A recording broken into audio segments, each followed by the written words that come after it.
नमस्कार दोस्तों। चलो शुरू करते हैं आज का टॉपिक। ब्रिटिश ताज के शासनाधीन पारित अधिनियम। ब्रिटिश संसद के भारत शासन अधिनियम 1858 के द्वारा भारत का शासन ब्रिटिश ताज के अधीन कर दिया गया। गवर्नर जनरल को अब भारत का वायसराय भी कहा जाने लगा, जो ब्रिटिश ताज का प्रत्यक्ष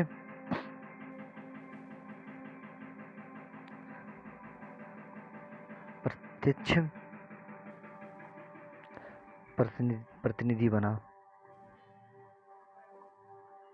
गया। लॉर्ड कैनिंग भारत का प्रथम वायसराय बना। इस अधिनियम द्वारा भारत के राज्य सचिव पद का सृजन किया गया, जिसमें भारतीय प्रशासन पर संपूर्ण नियंत्रण की शक्ति निहित थी। इसकी सहायता के लिए 15 सदस्यीय परिषद का गठन का प्रावधान किया गया। भारत परिषद अधिनियम 1861 के द्वारा कानून बनाने की प्रक्रिया में भारतीय प्रतिनिधियों को शामिल करने की शुरुआत हुई।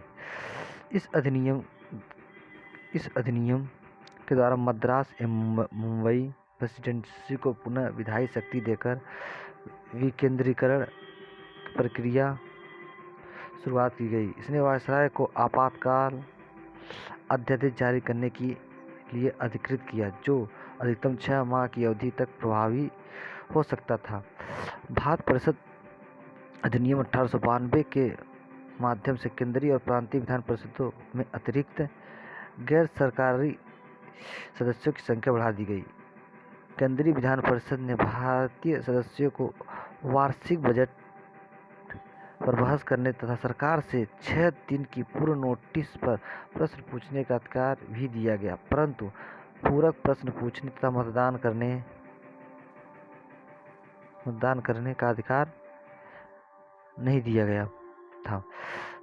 समिति अर्थों में निर्वाचन पद्धति का आरंभ किया जाना इस अधिनियम की महत्वपूर्ण विशेषता थी। भारत परिषद अधिनियम 1909 को पार्लियामेंट्री सुधार के नाम से भी जाना जाता है। इस अधिनियम के द्वारा भारतीयों को विधि निर्माण तथा प्रशासन दोनों में प्रतिनिधित्व प्रदान किया गया। इसके तहत वायसराय को कार्यकारिणी परिषद में भारतीयों को पहली बार शामिल सत्येंद्र प्रसाद सिन्हा किया गया।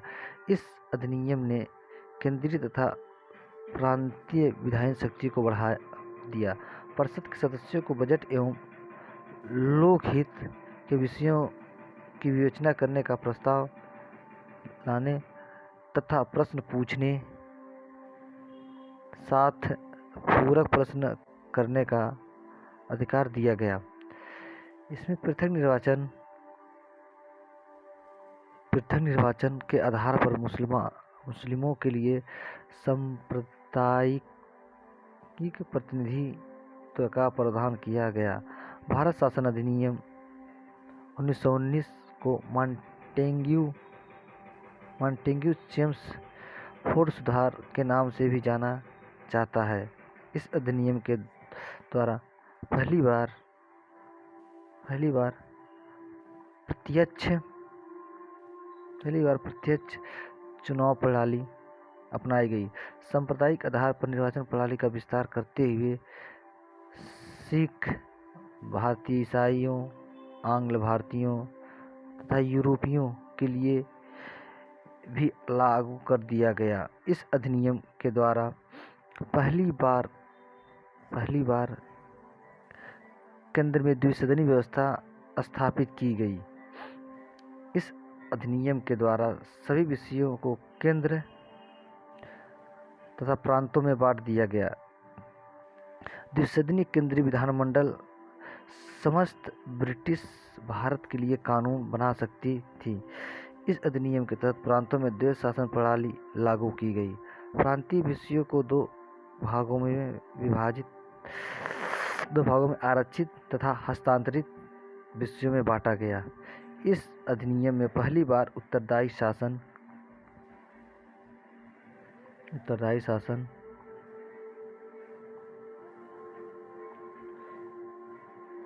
शब्द का प्रयोग किया गया। इसके अंतर्गत एक आयोग का गठन किया गया। एक आयोग का गठन किया जाना था जिसका कार्य 10 वर्ष इस अधिनियम की समीक्षा करने के बाद अपनी रिपोर्ट प्रस्तुत करना था। भारत शासन अधिनियम 1935 द्वारा सर्वप्रथम भारत में संघात्मक सरकार की स्थापना की गई। इस अधिनियम के द्वारा प्रांतों में द्वैध शासन समाप्त कर केंद्र में द्वैध शासन प्रणाली लागू की गई। भारत में मुद्रा एवं शाख पर नियंत्रण के लिए रिजर्व बैंक की स्थापना की गई। सांप्रदायिक निर्वाचन प्रणाली का विस्तार करते हुए दलित जातियों, महिलाओं, श्रमिकों और इसमें सम्मिलित किया गया। इस अधिनियम के तहत वर्ष 1937 में संघीय न्यायालय की स्थापना की गई। इस अधिनियम द्वारा वर्मा को ब्रिटिश भारत से अलग कर दिया गया तथा 2 नए प्रांत सिंध और उड़ीसा का निर्माण हुआ। इसके तहत कुछ प्रांतों में द्विसदनात्मक व्यवस्था की गई।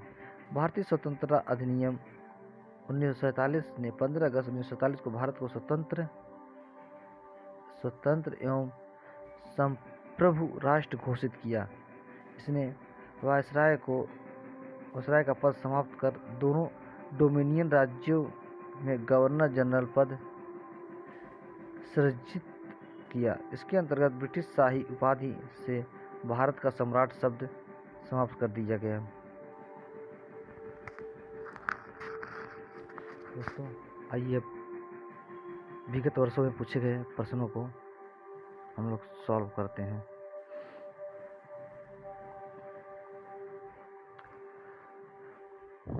निम्नलिखित में से किस अधिनियम के अंतर्गत भारतीय विधान परिषद को बजट पर बहस करने की शक्ति प्राप्त हुई? ऑप्शन नंबर बी, भारतीय परिषद अधिनियम 1892।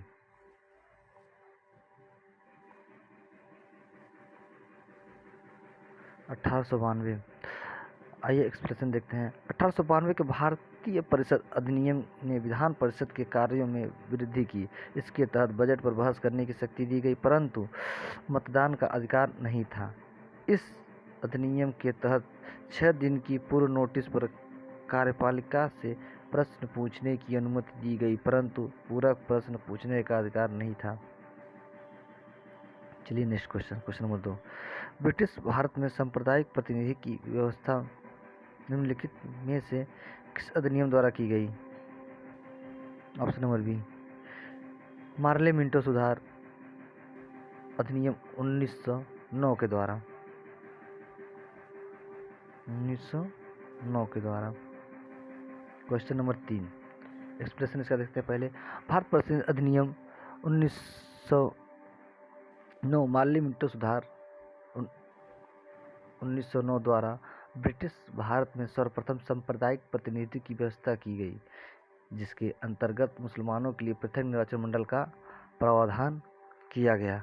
क्वेश्चन नंबर 3, निम्नलिखित में से किस एक अधिनियम द्वारा भारत में संघीय न्यायालय की स्थापना की गई?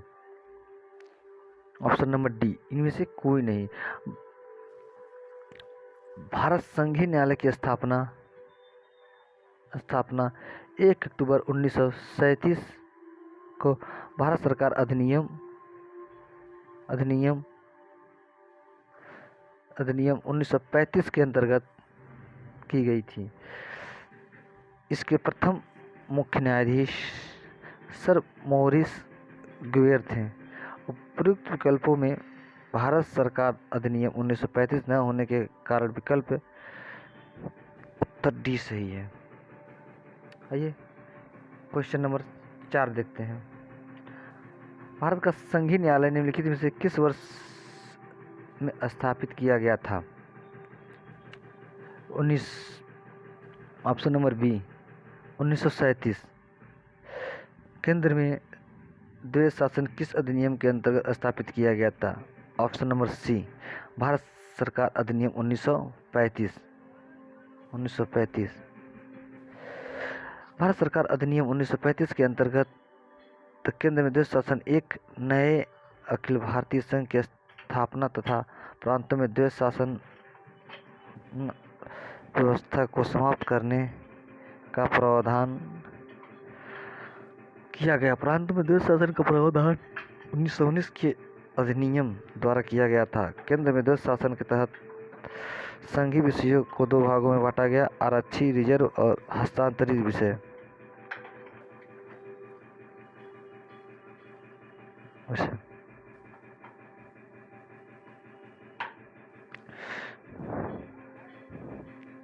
क्वेश्चन नंबर 6, निम्नलिखित में से किस अधिनियम ने केंद्र में द्वैध शासन प्रणाली को स्थापित किया? ऑप्शन नंबर ए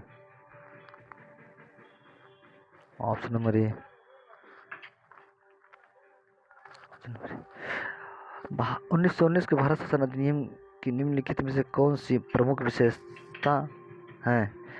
प्रांतों को कार्यकारी सरकार में द्वैध शासन की व्यवस्था, मुसलमानों के लिए पृथक सांप्रदायिक निर्वाचन मंडलों की व्यवस्था, केंद्र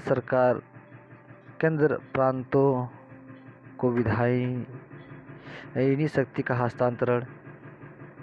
इसका राइट ऑप्शन नंबर सी हो जाएगा। आइए इसका एक्सप्लेनेशन देखते हैं।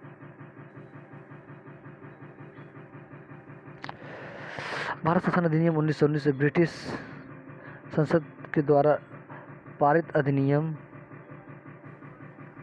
जिसका उद्देश्य भारतीय शासन में भारतीयों की भागीदारी को बढ़ाना था। इस अधिनियम को भारत सचिव एडविन मॉन्टेग्यू एवं वायसराय लॉर्ड जेम्स फोर्ड के कार्यकाल में पारित किया गया था। इस अधिनियम के द्वारा राज्यों में द्वैध शासन की स्थापना की गई। इसके तहत प्रत्येक राज्य के प्रशासनिक विषयों में 2 श्रेणी में बांटा गया: आरक्षित ए, हस्तांतरित बी। आरक्षित विषय प्रांतीय गवर्नर एवं उसकी कार्यकारी परिषद के तहत रखे गए, जबकि हस्तांतरित विषयों का उत्तरदायित्व प्रांतीय विधायिका के प्रति उत्तरदायी मंत्रियों को सौंपा गया। साथ ही केंद्र प्रांतों के मध्य भी शक्तियों का बंटवारा एवं संघीय प्रांतीय विषयों के रूप में किया गया। जहाँ तक मुसलमानों की पृथक निर्वाचक व्यवस्था का प्रश्न है, तो यह प्रावधान 1909 के अधिनियम में ही कर दिया गया था। 1919 के अधिनियम में यह व्यवस्था न केवल जारी रही, बल्कि इसे सिखों, यूरोपियों, भारतीय ईसाइयों एवं एंग्लो इंडियन के लिए भी विस्तारित किया गया। क्वेश्चन नंबर 8, निम्नलिखित में से किसने ब्रिटिश भारत में प्रांतीय स्वायत्तता शुरू की? इसका राइट आंसर होगा ऑप्शन नंबर डी भारत शासन अधिनियम 1919।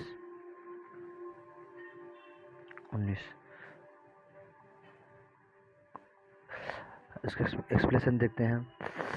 ब्रिटिश भारत में प्रांतीय स्वायत्तता की शुरुआत प्रारंभिक रूप से भारत सरकार अधिनियम 1919 में हुई,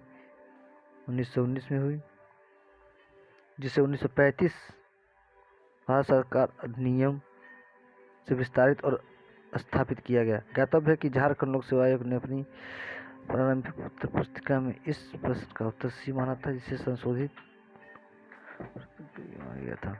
चलिए क्वेश्चन नंबर 9, भारतीय विधान पालिका प्रथम बार द्विसदनी बनाई गई। Option number option number C.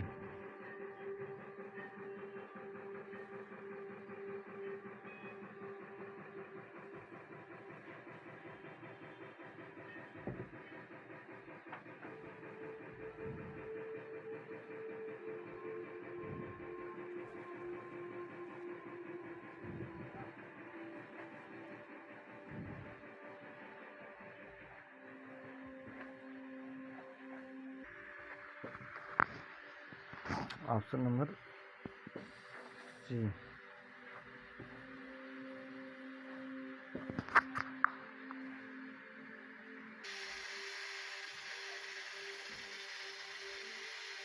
Question number 9, option number C. 1919 के भारत सरकार अधिनियम द्वारा केंद्र में द्विसदनी विधानपालिका की स्थापना की गई। ऊपर सदन राज्य परिषद काउंसिल ऑफ स्टेट अवधि प्रथम बैठक से 5 वर्ष कराता था तथा इस अधिनियम की धारा 18 के तहत 60 सदस्यों में से अधिकतम 20 सदस्य सरकारी हो सकते थे। निचला सदन केंद्रीय विधानसभा council of central legislative assembly अवधि प्रथम बैठक से 3 वर्ष कहलाता था तथा भारत सरकार अधिनियम 1919 की धारा के 19 के तहत इसे मूलतः 140 सदस्य का प्रावधान किया गया था, जिसमें से 100 निर्वाचित तथा 40 मनोनीत, जिसमें से अधिकतम 26 सरकारी होने थे। ज्ञातव्य है कि 1919 के अधिनियम के क्रियान्वयन हेतु बने नियमों के तहत राज्य परिषद के 60 सदस्यों में से 33 के निर्वाचित तथा शेष 27 के मनोनीत होने का प्रावधान किया गया, जबकि केंद्रीय विधानसभा के सदस्यों की संख्या बढ़ाकर पहले 143, उसके बाद 143, जिसमें से 102 निर्वाचित और 41 मनोनीत तथा फिर से 145, जिसमें से 104 निर्वाचित तथा 41 मनोनीत कर दिए गए। उल्लेखनीय है कि दोनों सदनों में मनोनीत सदस्यों में से एक बरार से निर्वाचित होने वाले सदस्य भी होते थे, जिन्हें गवर्नर जनरल मनोनीत करता था।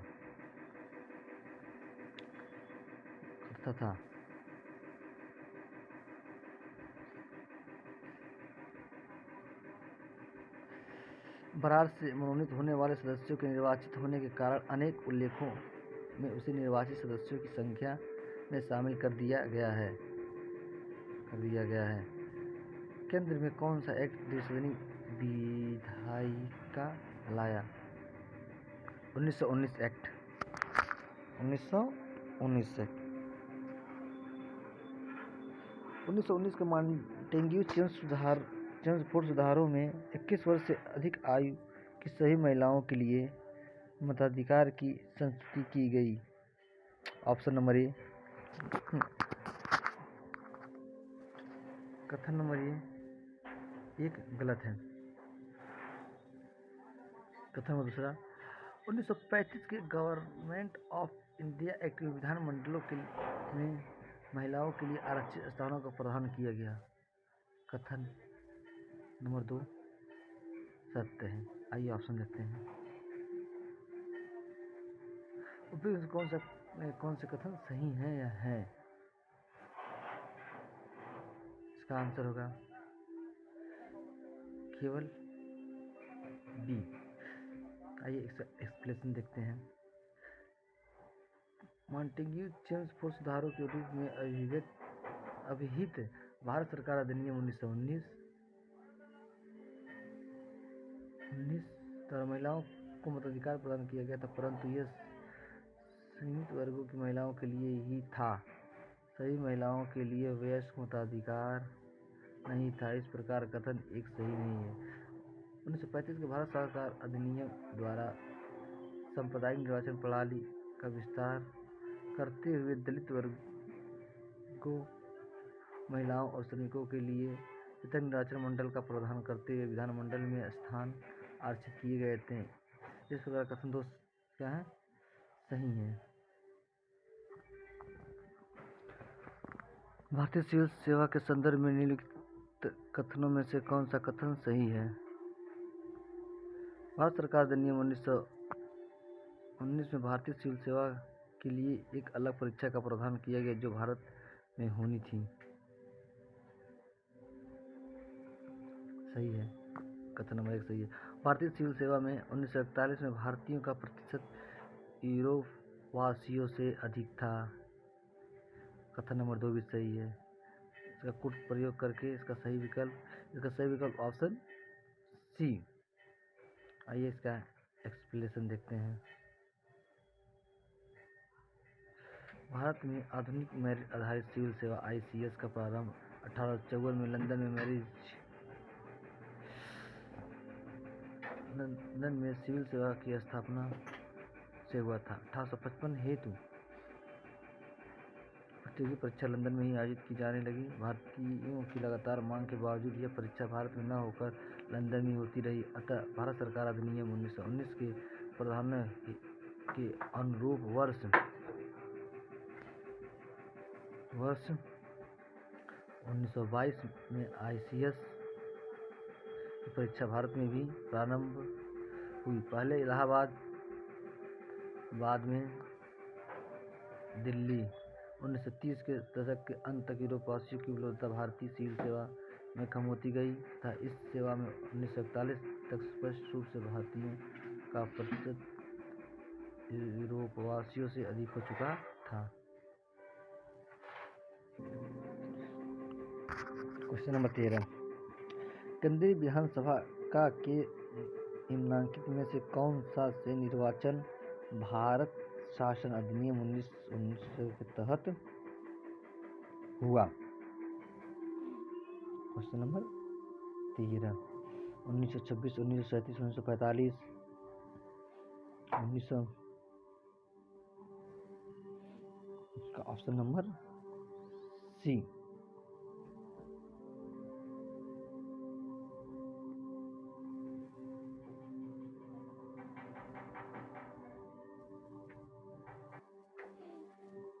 Option number C.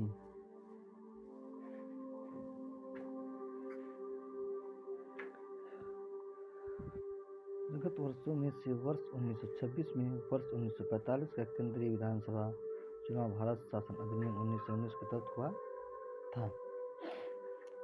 Question number 14, Bharat शासन अधिनियम 1919 के अंतर्गत भारतीय विधायिका का अंतिम निर्वाचन किस वर्ष में आयोजित किया गया था? इसका राइट ऑप्शन नंबर सी 1945। भारत शासन अधिनियम 1919 के तहत भारतीय विधायिका केंद्रीय विधानसभा का अंतिम निर्वाचन वर्ष 1945 में आयोजित किया गया था। क्वेश्चन नंबर 15, राष्ट्रपति की अध्यादेश निर्गत करने की शक्ति प्रेरित है। ऑप्शन नंबर बी, भारत शासन अधिनियम 1935 से। यद्यपि ब्रिटिश भारत में गवर्नर जनरल 1861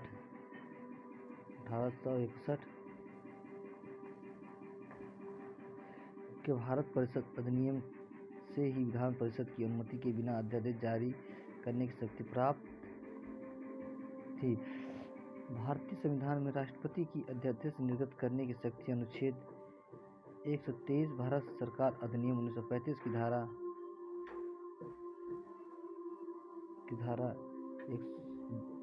42 एवं 43 से प्रेरित है।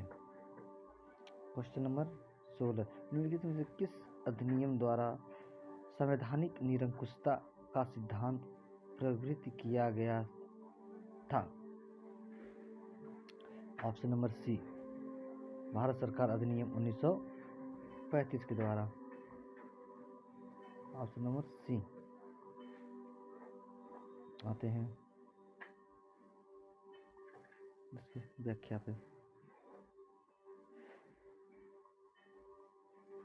देखते हैं। संवैधानिक निरंकुशता का सिद्धांत भारत सरकार अधिनियम 1935 के द्वारा प्रवृत्त किया गया था। इस अधिनियम ब्रिटिश संसद द्वारा पारित सर्वाधिक विस्तृत अधिनियम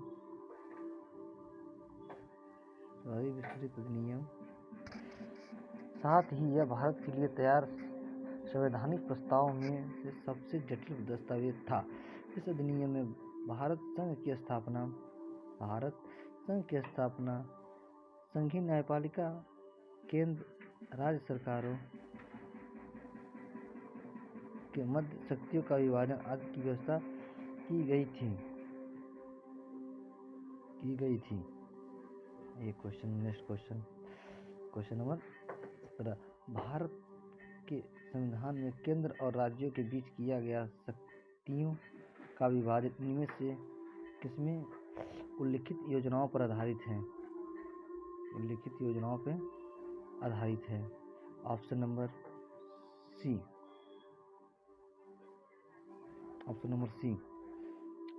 इसका एक्सप्लेनेशन क्या है? भारत के संविधान में केंद्र और राज्यों के मध्य शक्तियों का विभाजन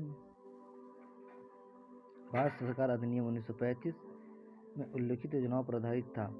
इस अधिनियम की 7वीं अनुसूची में संघीय और राज्य और समवर्ती सूची में विषयों का विभाजन किया गया था। इसके अतिरिक्त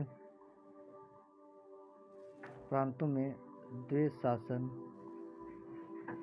समाप्त कर केंद्र में द्वैध शासन को लागू किया गया था, जो प्रांतीय स्वायत्तता के सूत्रपात का संकेत था। इसमें एक अखिल भारतीय महासंघ स्थापित करने का प्रावधान शामिल किया गया था। इस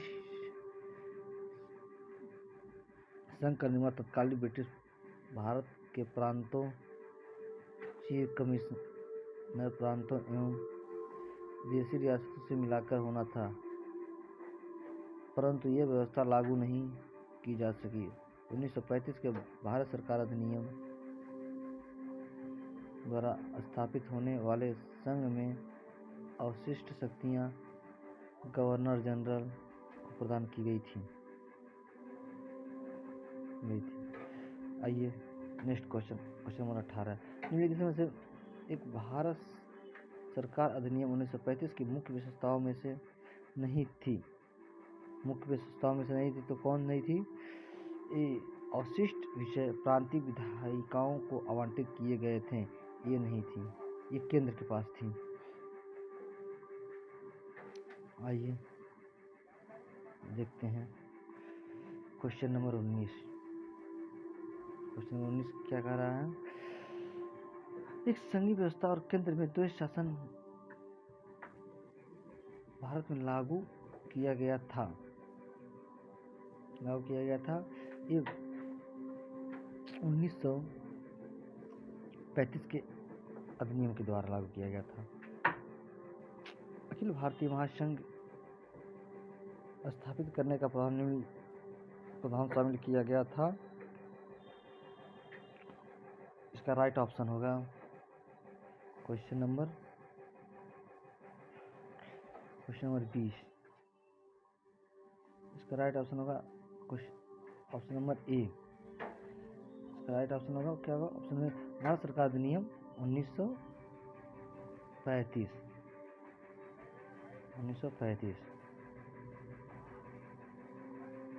निम्नलिखित में से किस एक अधिनियम ने भारत में संघीय शासन व्यवस्था की व्यवस्था दी थी?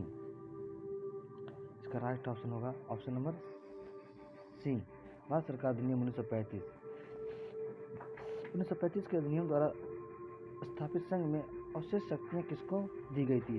अवशिष्ट शक्तियाँ केंद्र को प्राप्त थी, यानी कि केंद्र में कौन था? Governor general. यानी इसका राइट ऑप्शन क्या होगा? गवर्नर जनरल, ऑप्शन नंबर सी।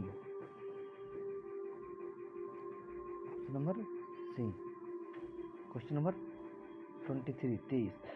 निम्नलिखित में से कौन सा एक भारत शासन अधिनियम 1935 में स्वीकार किया हुआ महत्वपूर्ण और अस्थायी अवयव नहीं है? ऑप्शन नंबर ए, देश के लिए लिखित संविधान। 1935 में ये क्या है? एक अस्थायी अवयव नहीं है, जिसका ऑप्शन होगा option number A. Question number 24। 1935 का गवर्नमेंट ऑफ इंडिया एक्ट क्यों महत्वपूर्ण है?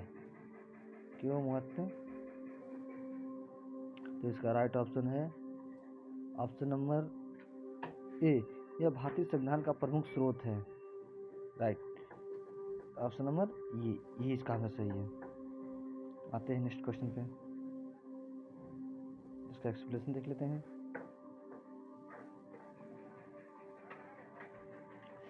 भारत का वर्तमान संवैधानिक ढांचा बहुत कुछ 1935 के भारत शासन अधिनियम पर आधारित है। इस अधिनियम के मुख्य उपबंध इस प्रकार हैं। संघात्मक सरकार की स्थापना, केंद्र में देश शासन की स्थापना, प्रांतों में देश शासन के स्थान पर स्वायत्त शासन की स्थापना, द्विसदनी केंद्रीय विधानमंडल, प्रांतीय शासन व्यवस्था, प्रांतीय विधानमंडल, केंद्र एवं प्रांतों में शक्तियों का विभाजन, फेडरल न्यायालय की स्थापना।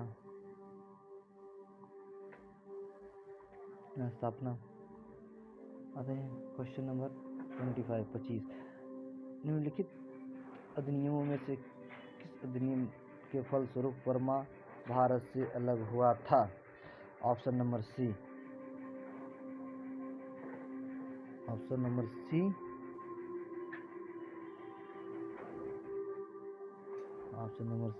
1935 में गवर्नमेंट ऑफ इंडिया एक्ट 1935 के प्रधान को 1937 में बर्मा भारत से अलग किया गया था। दोस्तों, आज का लेक्चर यहीं पर समाप्त करते हैं। मिलते हैं नेक्स्ट लेक्चर में। Thank you so much.